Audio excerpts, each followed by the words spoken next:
Hello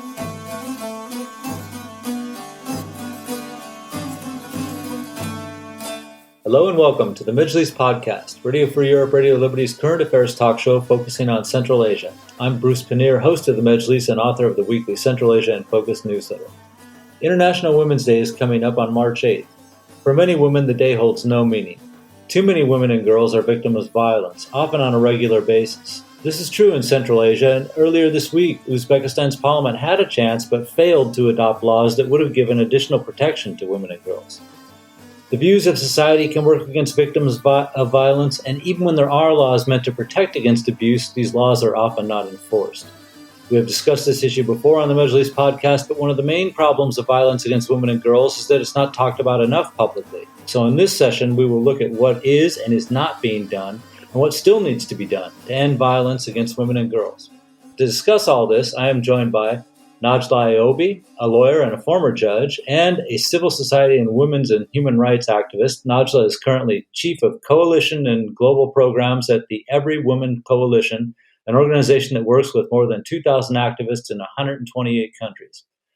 Gulbakhor Makhkamova, who chairs the Board of Trustees at the Gulrukhsor Crisis Center and Women's Shelter located in Khujand, Tajikistan.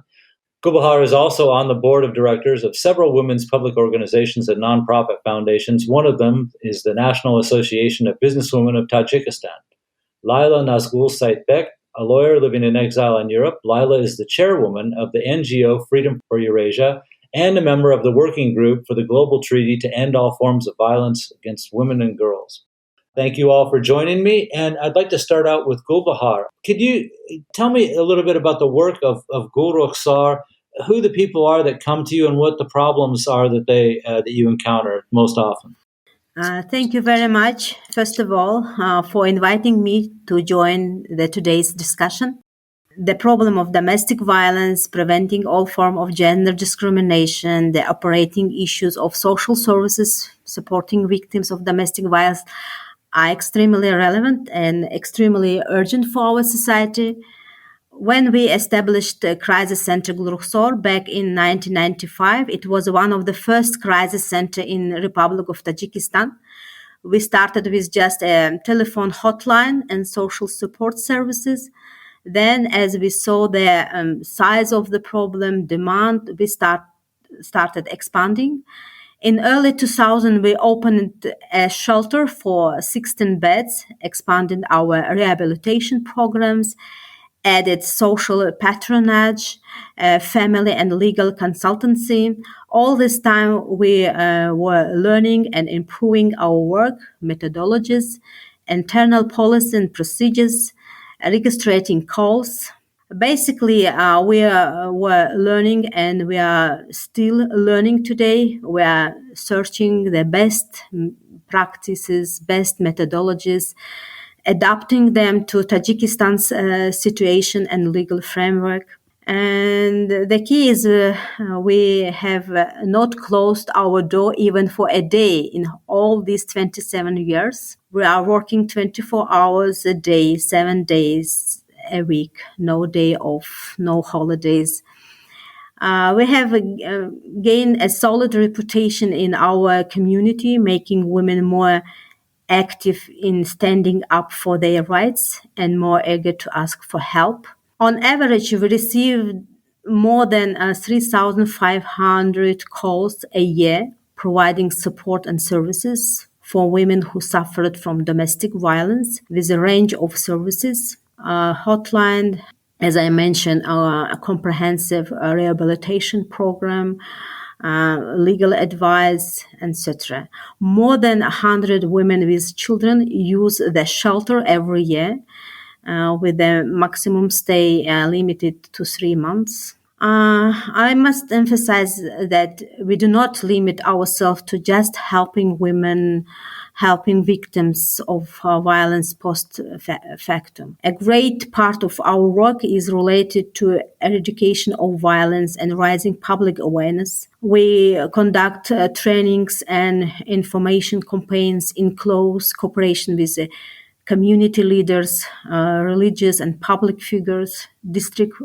police officers, and medics. We conduct studies, gather evidence, and lobby the improvement of the overall protection system, legal protection mechanism against domestic violence. I would like to say that the Crisis Center played an important role in lobbying the law on the prevention of domestic violence in the family, and then national strategy, national program of violence prevention, and in developing social services such as crisis centers and shelters in the Republic of Tajikistan. As a founder, I stood at the roots of the Crisis Center and Women's Shelter in 1995. Later, I worked as an executive director and currently as a chair of the board of trustees. Being part of the governance body, I am responsible for strategic development and fundraising. Right now, we have 14 full-time employees and the team. We can sometimes hiring additional personnel. We can be expanded up to 30, 25 persons when we're implementing large-scale projects, for example. Yes, we're operating more than 27 years, and was one of the first crisis center in Tajikistan. This is very briefly what we do. The organization has a long history and rich experience. We consider ourselves as a resource center for other social service providers in the country. Okay, thank you very much. Najla, as I mentioned in the introduction, your organization works in 128 countries around the globe. Could you speak a little bit about your organization's activities, but kind of confine it to Central Asia? And please, I know that you are from Afghanistan, so talk about the situation in Afghanistan too, if you would. Thank you so much, and I'm glad to be here. I would like to start with my organization. My organization name is Every Woman Treaty. We work with over 2,100 civil society and women's rights activists and frontline activists in 128 countries. And we have been actually working in the past 10 years advocating and also running a campaign to the global system change, mainly looking in campaigning for the globally binding treaty or legally binding treaty to end violence against women and girls. And actually, part of our work is that what we do, we are working with women's rights activists, bringing their voices from the grassroots level to the global policy makers' attention. And particularly our campaign is we talk to authorities, to the diplomats, to heads of states and at the level of ministerial level, like Ministry of Women's Affairs, Ministries of Foreign Affairs and Justice, and whomever within those countries are responsible for connecting that particular country to the global legal system, or we are talking to them. And actually part of the work that we have done is very interesting to see, identifying all forms of violence, different forms of violence, consultation, which we have done in the past, consultation with the experts, frontline activists, and also like authorities, that how violence against women have a huge impact in what is actually really happening, which part of our findings even now. Recently we have launched the report. It's called Saber Now, and part of the Saber Now is actually we have the violence against women is in a rising. Before the COVID and before the pandemic, we had 1 in 3 women were experiencing violence or people around them in their lifetime. But now with COVID, we have 1 in 2 women are experiences and also experiencing violence against them.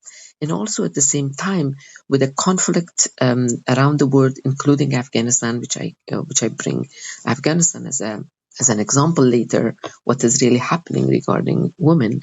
But at the same time, the conflict around the world, for instance, Afghanistan, Ukraine, and also other places, and also the cyber violence is just increasing, because this is a totally new form of violence with the improvement, with the development. The more developed technology we have, the more developed, unfortunately, the more developed violations are happening. And also another piece that we also find that we believe that the new global treaty, which is essential to the outspace to this rise in violence, which we believe that the current system is not enough. We have international laws, we have international framework, but those are, of course, helped us to be in this place right now, and fight violence against women in another sort of like particularly I'm talking about the CEDAW, which is the Convention on the discrimination of all forms of all forms of discrimination against women. So that's something that we have in place. And also we have different regional treaties, which is the Istanbul Treaty, Maputo Protocol, and also Balam Dupara. But these are all regional treaties that only covering women and girls, 25% of women and girls, but 75% of women and girls are out of any regional coverage, particularly fighting and addressing violence against women, which I don't know if some of these countries that we are in Central Asia has joined any regional treaties. But for instance, I, as an African woman, I don't have any treaty to be protected, to protect me in my rights in any of my country women. And also, I think it's also important to mention that the time is basically, we are feeling that the time is right now. The point for the global treaty, the beginning of having a global treaty was even 30 years ago. It began 30 years ago, but still now, with all of these rises in the conflict and also cyber violence and domestic violence and all, even the climate change. Climate change brings so much violence to women and girls. Unfortunately, we are still waiting to women. Unfortunately, to women and girls are suffer. That's why we believe that the time is now. And actually, we are also proposing a very interesting proven intervention, which is I can just name them, and if needed be, I will explain it more. We propose 5 proven intervention that reduces or eliminates violence against women. One is the legal framework, which is the we have to have a minimum standard to save lives. And also, when we are reforming the laws or creating the laws, we have to also provide a training and accountability to the people who are actually the first responders to violence against women, particularly like judges, prosecutors, police, healthcare providers, or healthcare practitioners and workers, that they have to understand that the law has been changing, how they can implement it. Providing services, and I'm glad that Gulbakhor is here, that they're providing the shelters, medical treatment, livelihood support to women who have been victims or survivors of violence.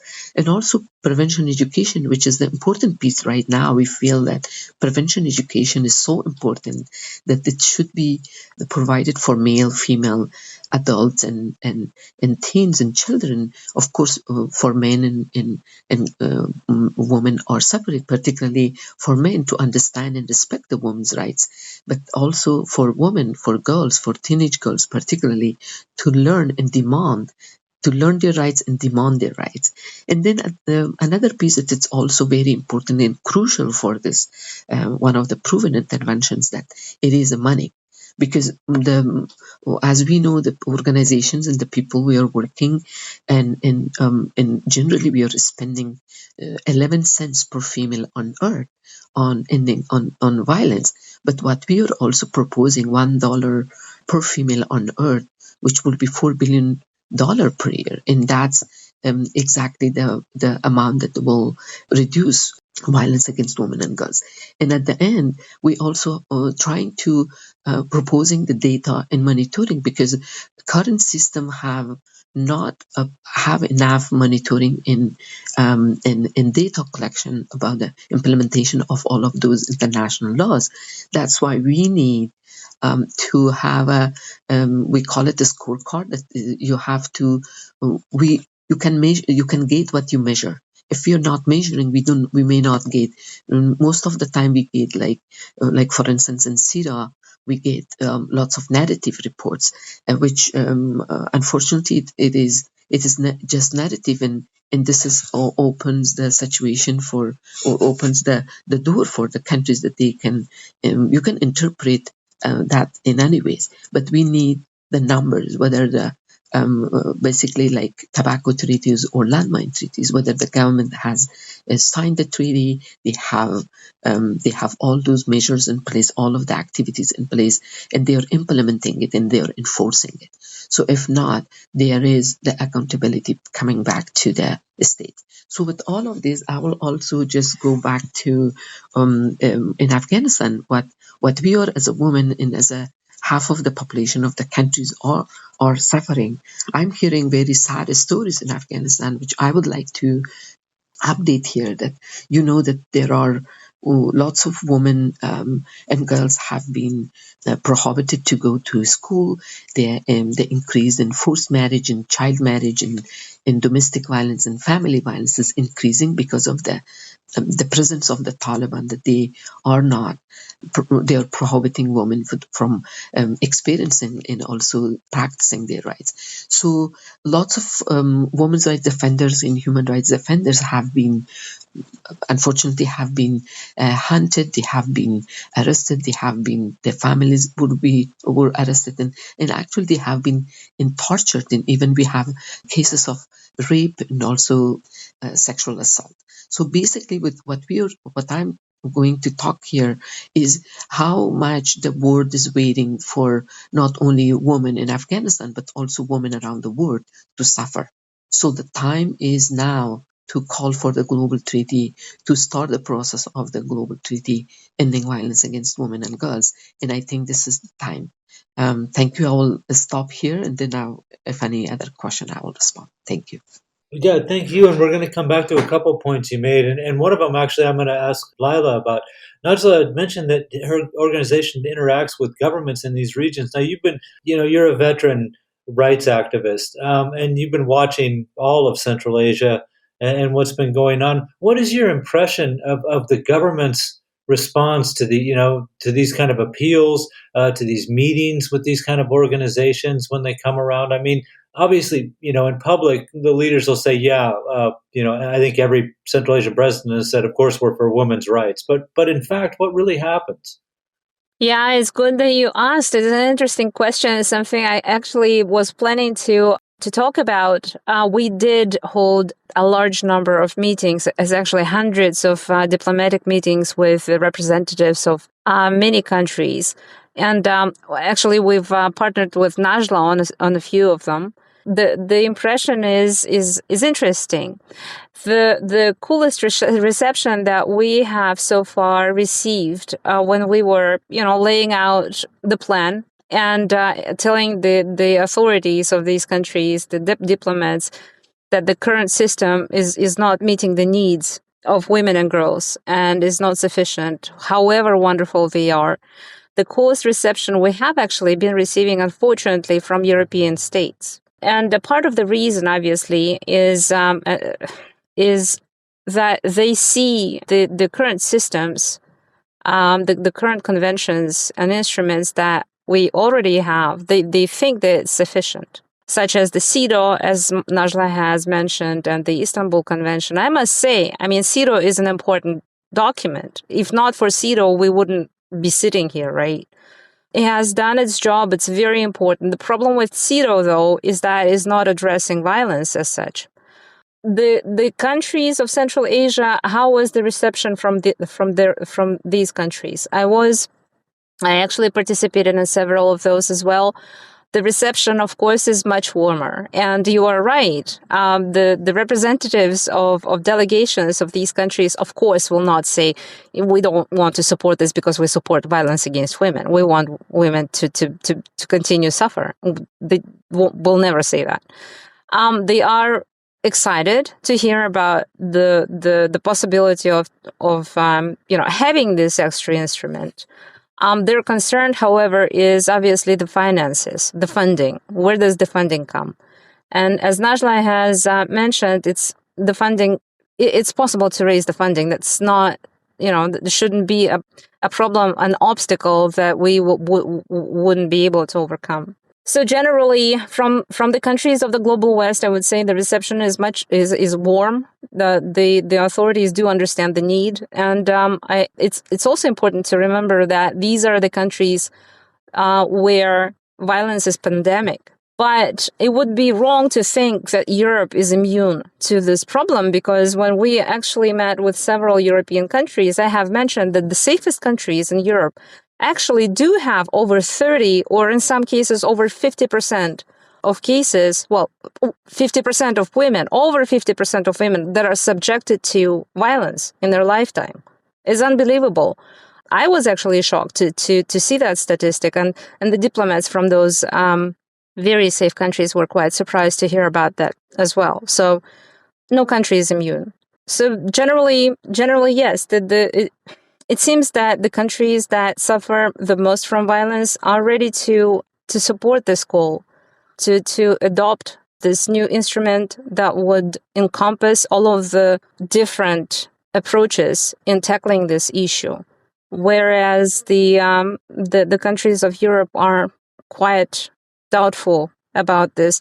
And if I may take up another minute, what we try to tell the diplomats and the officials when we meet with them is that a new instrument wouldn't really weaken the other existing instruments. We see it as an instrument that is very necessary right now, that would fill the gap that we have in the international law in this regard. And we also bring up examples such as, there are so many different conventions where we talk about the same, fundamental rights. We talk in several documents, we talk about torture, and they do not weaken each other. They supplement each other, and they are all very, very useful and very important. So, yeah, hopefully we are heard.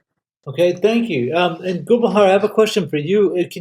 Have you noticed any changes for the better at least in the legal situation in Tajikistan? Your organization, your center has been there for 27 years, but I'm always been kind of curious about Tajikistan because it's the only country in Central Asia where they have actually enforced like a street harassment law against women, right? Where guys make some kind of bad comments or something, or whistle at them or something. They actually enforce that in Dushanbe in some places. Is that just for show, or do you notice that this is part of even some slight improvement in respecting the rights of women and trying to curb abuse against women? Bruce, thank you very much for your question. I would like, first of all, highlight that we have very interesting panelists. Najla present us with a global vision of the existing problem, while Leila present the regional situation in Central Asia. I represent the grassroots organization that provides concrete assistance to women and children on daily basis.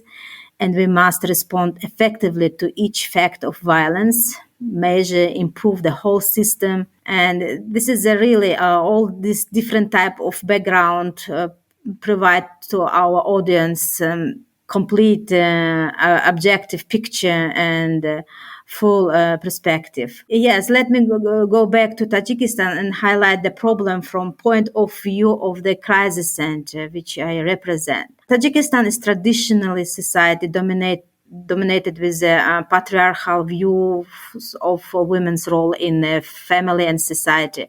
The stereotypes are strong, and therefore domestic violence is widespread in the society. According to the numerous studies and assessment, at least 50% of women and children in Tajikistan face violence. And the customers' calls do not reflect the true picture. The problem is highly latent in the society. The problem number one is that violators often enjoy impunity, while alternative measures such as fines and, for example, restraining orders, protection orders are not effective. The law on preventing of domestic violence was adopted in 2012 and focused mostly on the prevention of violence and providing support for victims. Effective legal mechanism that would allow bringing of offenders to justice are not developed. They simply do not effective.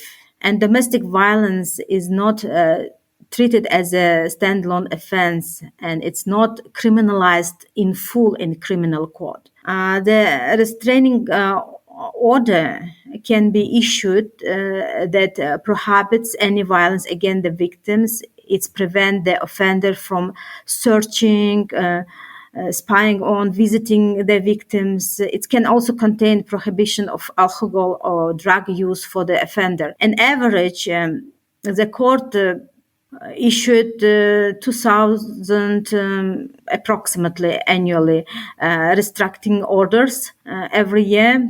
Clearly, these nowhere near the actual scale of domestic violence in society. Moreover, the restricting orders are often violated in 70% cases.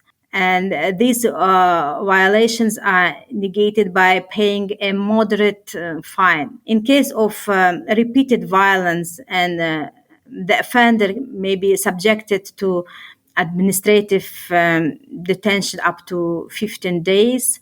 The alternative, according to the Administrative Code of Tajikistan, is a fine of 2 to 5 statutory minimum wages. It's very insignificant, like from $10 to $30. And the criminal code lists crimes that can be applied to violators. This include homicide, incitement to suicide, injury, torment, sexual act or actions of sexual nature involving a minor. But again, as a criminal prosecution under these articles is initiated upon the victim's application, which means the woman has to prove the case of violence. This indicates that need to raise women's legal awareness, training, that police officers, judges, advocates, including improving the gender sensitivity and gender awareness. That's why our center is working actively to raise legal awareness of public and conduct specialized trainings with the law enforcement officials and medical officers. Again, it's all depend of the public awareness. The case which is you mentioned, Bruce, which has happened in the Dushanbe, it's capital where the overall public awareness are higher than in rural area, and the women who protect their rights, who are more active, and they was supported by the public women organizations. And but again, it's a very rare. It's very. It's not common, it's not in the everyday, and our life. I would like to say that the one of the major problem in Tajikistan is a lack of prevention and support service for victims of domestic violence. The number of checkpoint centers that could provide rehabilitation to victims of violence is clearly insufficient. There are less than 20 social services like crisis centers and 7 shelters for victims of violence in Tajikistan, and most of them are located in Dushanbe and Khujand. And crisis centers face severe shortage of funding. You mentioned several times the financing, it's crucial. Yes, we heavily depend on donor support and have trouble retaining and training staff.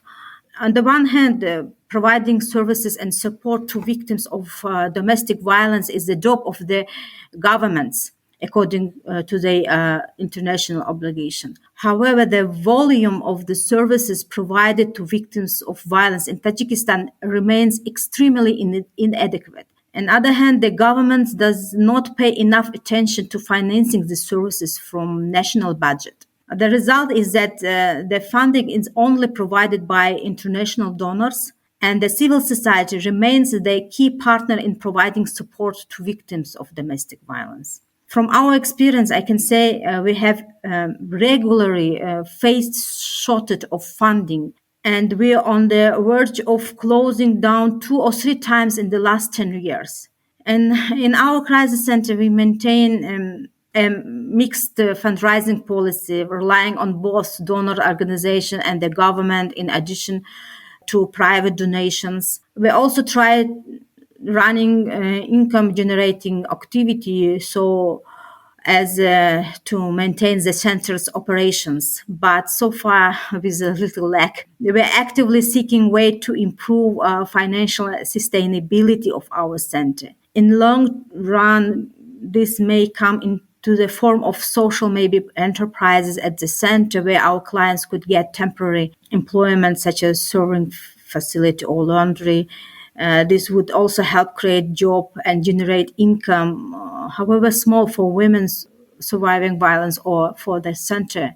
Yes, it's also, I would like to mention that it's a big area is improvement of operational overall operational methodology of the crisis center and shelter.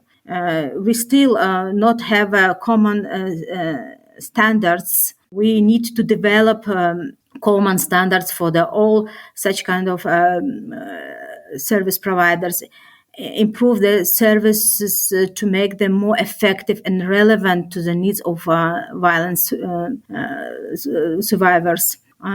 Summing up, there is a shortage of funding. This is a problem. The financial sustainability is an urgent problem, and the existing centers are actively seeking opportunity to set up any form of income generating activity or even having permanent location. This is also a very burden issue for the crisis centers. From the Gulrukhsor crisis center example, 15 years ago, we were given an isolated building in the territory of the regional maternity hospital in Khujand. The building is a former boiler room, run down and unusable for the main purpose. It was totally destroyed. We used private donation and grants to renovate it and give it a new lease of life. The building is owned by state. We pay rent to the government and participate in an annual tender to extend the lease term. There is no legal mechanism that would allow us to waive the rent, fix an extended lease term, or transfer the building into the central balance. That is why we are currently looking for a donor to buy a building for the crisis center and shelter with more space for women and children, larger kitchen, for example, more beds, and playing hall. Again, it's a main issue. Again, lack of legal support and the financial sustainability of crisis center and shelters, and improving the overall policy and procedures methodology, and develop the common standards in the countrywide. This is the main issue which is facing right now. Yeah, thank you. And I guess we're gonna have to wrap this up pretty soon, but I want to make sure everyone gets to say something about this. One, I'm going to start with you, Najla. What are the biggest obstacles that you see that organizations like yours or Gulbakhar's face in trying to convince authorities to devote more attention to the problems of women's rights and to help end abuse and violence against women and girls? Thank you again. The challenges are actually a lot when we are in this fair working on ending violence against women and girls. Particularly right now, we are facing the most important piece is the political willingness of the authorities, that the willings are there, but the first steps, everybody is waiting for one country or one authority waiting for another to respond. we are spending lots of resources on convincing the authorities and also the policymakers, which is, on the other hand, the funding and the support for non-profit organizations are, as you all know, particularly around women's issues, are shrinking. So that's also another piece which we are facing. The third part is the political dynamics that we are seeing around the world, for instance, in different places when we are talking up to the certain level, and then all of a sudden the political changes happening, like elections are coming, or other political changes are coming. So that's why in majority of places it's very hard to start from the zero, which unfortunately we are again starting from the zero in certain places. So that's also another and also another part for the another challenge in front of us. And then mainly we also have another challenge that I would like to openly discuss here, is also about the who has the power the globally, who is holding the space. That's also another piece. Like, for instance, we are working very closely with so many nations. On one hand, it's also the idea of colonialism is also there, that certain nations, that they're not letting other, particularly the people, like, for instance, we have countries that they suppose and they have to and they must lead the whole process. But we also have countries and nations, and also even as a bloc, that they are, because it is their pride in some of the work that has been done in the past, is their pride. So that's also like kind of not directly but indirectly they're not supporting the whole process, because they feel that if they're supporting, it will be threatening their work and their legacy, basically. So there are so many things that we are facing, but the most important piece is that for us, even with we have a huge force of movement, which I mentioned earlier, that we are more than 2,100 frontline activists that we are pushing this agenda. And this is, we feel and we believe that, and based on our experiences, which Gulbakhor mentioned already, that what is really happening on the grassroots, we are the one, we have the authority to talk about ending violence against women, because we are shouldering the whole burden.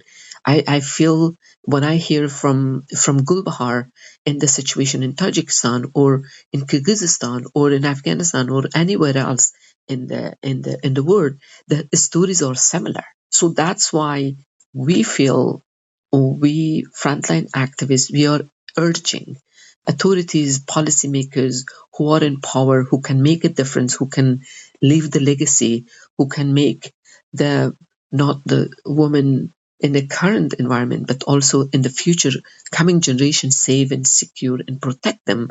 They have to come on board, and they have to be stepping in and making an end to this global pandemic. Thank you so much.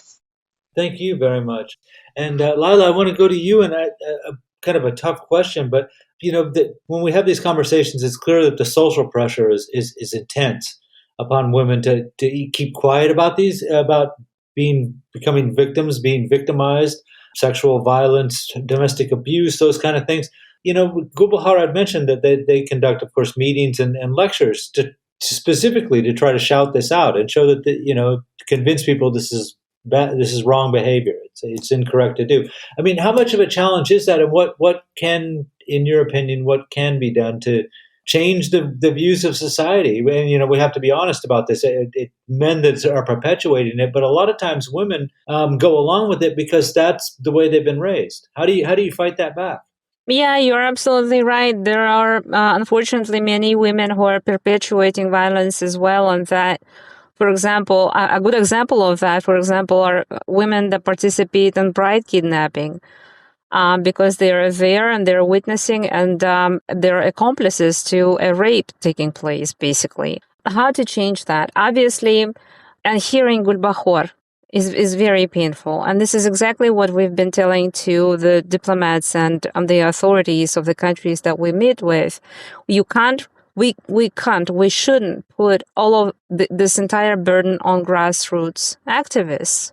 And they are already doing a lot. And you can see also, as an observer of Central Asia and a journalist that writes about Central Asia on basically a daily basis, you see that grassroots activists are the ones who are paying the highest price, right? They get arrested, they get harassed, they get, all kinds of scary things happening to them for this, for trying to help women and girls. So obviously the approach has to be concerted, and the approach has to be done by the state. The NGOs, the activists cannot carry, the full burden of that issue on their shoulders. It has to be the state that is responsible, that is providing the necessary tools, the necessary resources, and so on. How do we change the narratives within the society is a very, very important thing. And that is actually a part that Najla has mentioned, a part of that concerted approach that we at our coalition have developed. And that should be a part of the prevention education, and that should be a part of the training and accountability of the specialists. An example of prevention education, aside from what Gulbakhor and the activists like her are doing, because that is on a very small scale, right? But there has to be a countrywide strategy. For example, some programs on government channels that would be, providing information, that would be showing series that talks about, healthy family relationship, free from abuse, that would be teaching people to solve their problems within the family without the use of violence, for example. But obviously, activists cannot do this themselves without the state, allowing this and giving them access to state television, because that is all censored, that is all controlled by the state.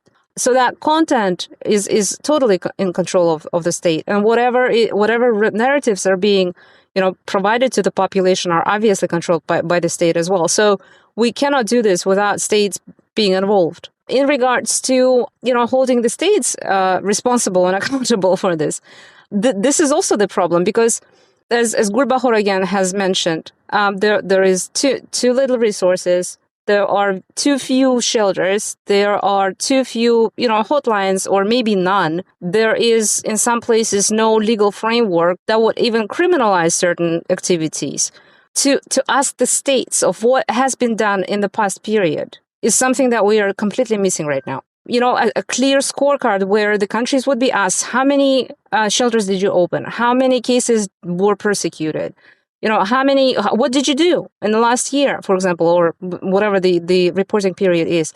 That is something that we don't have. We need to have that. So that, in a nutshell, but we can talk about this probably for hours, to be honest with you. Yeah, I know, and that's the problem. I was supposed to keep this well within an hour. So that does bring us kind of to the end, unfortunately, because I do have to keep it under an hour. But I'm going to give everyone a chance to make one last comment. If you kind of keep it to just a couple minutes, things that you think are important to raise. In your case, Gulbakhor, if you want to talk about the Gulrukhsor Center, but more generally, what your society or what your organization needs, and what people outside in the outside world need to know about your organization. So go ahead, Gulbakhor. I'll start with you. Thank you very much. I would like just one more time to draw for your attention to the latent nature of the domestic violence in our society. Our center is reputable, yes, trusted. That's why we get a massive number of calls. Women seek support and assistance, but this is just a tip of the iceberg. In 99 cases, women tend to put up with the situation and do not leave the environment of violence, exposing themselves and their children to the risk. The explanations are numerous. The first one is shame. They're afraid of condemnations. They're too embarrassed to ask their relative to help. They're ashamed of returning to their parents' house. The second is a fear of the uncertain. Women find it's hard to deal with their housing issues, find a job, get their children sent to new school or kindergarten, all at the short notice. With no way out inside, they fell into depression and can over up the violence for a long time. This fear of uncertain is what prevents women from taking a radical course and forces them to put up with the situation and be patient. It is easy to close one's eyes and yield to the offender rather than stepping up against the multitude of one's fears and phobias. The third reason is the financial dependence and for economically dependence. Therefore, through another organization, the National Association of Businesswomen of Tajikistan, we're actively promoting economic programs for women to expand access to business skills, financial resources. We try to develop their market skills. We try to involve them in entrepreneurial activities. Economic empowerment develops its economic and financial independence. This affects the ability to protect their rights and reduce the violence in society. And the fear, of course, often women are driven by instinctive fear. This usually happens in those couples where the male is especially cruel, hysterical, hot-headed. He keeps threatening the victims, and his actions are hard to predict. Living in the fear paralyzes the woman, and they prevent her from taking actions. To be efficient, we have to take a comprehensive approach to provide aid and support to develop rehabilitation and social support plan for each who call us. Sometimes we're working on the recovery of destroyed documents, searching for a job, kindergarten, new housing, or legal consultation. Women often come to shelter with the children who also need a program of their own with different range of specialists. This is a lot of work maintaining and supporting such services as crisis center and shelter. And it is hard to survive without government support. To be relied just on for the donor funds, it's also not secure us. We will concentrate our efforts in the next few years to lobby to improve of funding for the more effective implementation of what already adopted in Tajikistan, like law of domestic violence. And we will try to maintain social services, to ask government to maintain social services from the state budget. Yes, it's a long way. We have a strong experience in the past, but still we have so many things to do in order to change the society. Yes, as Leila mentioned, to create enough and adequate number of social services providers, which is equal to the size of the problem. And without not declarative support from the government side, without actually effective financing, it will be really difficult to be effective and to provide the effective response to the current situation. Okay, thank you. Najla, something you want to say at the end, something we missed, something about your organization, something about the problem of violence against women? Yes, actually, my point was actually to talk that my last call will be actually that women and girls cannot wait, because as I mentioned earlier, that the call for the global treaty, globally binding document or globally binding legal framework has been begun 30 years ago. So we need to stop and ask ourselves, is the current framework adequate to address this problem, which we all say, while extraordinary advances have been achieved in the past, but the answer is, of course, absolutely not. So that's why our organization is working on because of the lack of the legally binding instrument lives the lives of women and girls in peril. We are working and we will be working and we are urging the international community, the international leaders to step in and make an end to this global pandemic. So my organization is also inviting our activists, frontline activists around the globe, whomever is listening to this podcast, is to please join us. And we are a movement, a civil society and women's rights movement, and we would love to have more voices to come and more grassroots, particularly grassroots voices, to make the global leaders pay attention to this global problem. Thank you so much again. Thank you. Leila? Yes. The violence against women and girls is a human rights violation. It's actually the most widespread human rights violation. The shocking reality is that in most of the cases it's not seen as such. Is people just fail to see it as a human rights violation. And in the present time, it's very urgent for us and for the states, especially for those who are in the position to be champions, those states that have always been the champions of human rights, to support this call for adoption of a new instrument that would encompass all of the different approaches that have by themselves proven to be effective, but we just need to use them in a concerted manner.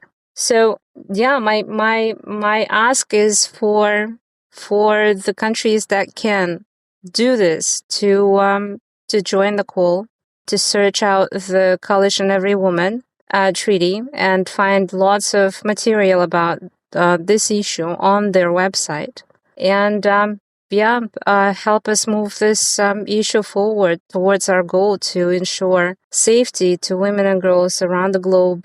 Because, as I have mentioned, there is no country that is immune to it. It doesn't matter if you are a Western European country or wherever you are. You are not immune, and a half of your population is subjected to violence, which has been proven by experts. Yeah, so that's it from me. Thank you. Thank you, Leila, and also thank you, Najla, and thank you, Gulbakhor, for being on the program. And a big thanks, as always, to Nathan Shoemaker, our Majlis podcast producer in Washington, D.C. And a reminder, you can subscribe to the Majlis podcast or Central Asia in Focus newsletter by visiting Radio Free Europe, Radio Liberty's website at rfarl.org. Thank you very much. We'll be back next week. Bye-bye.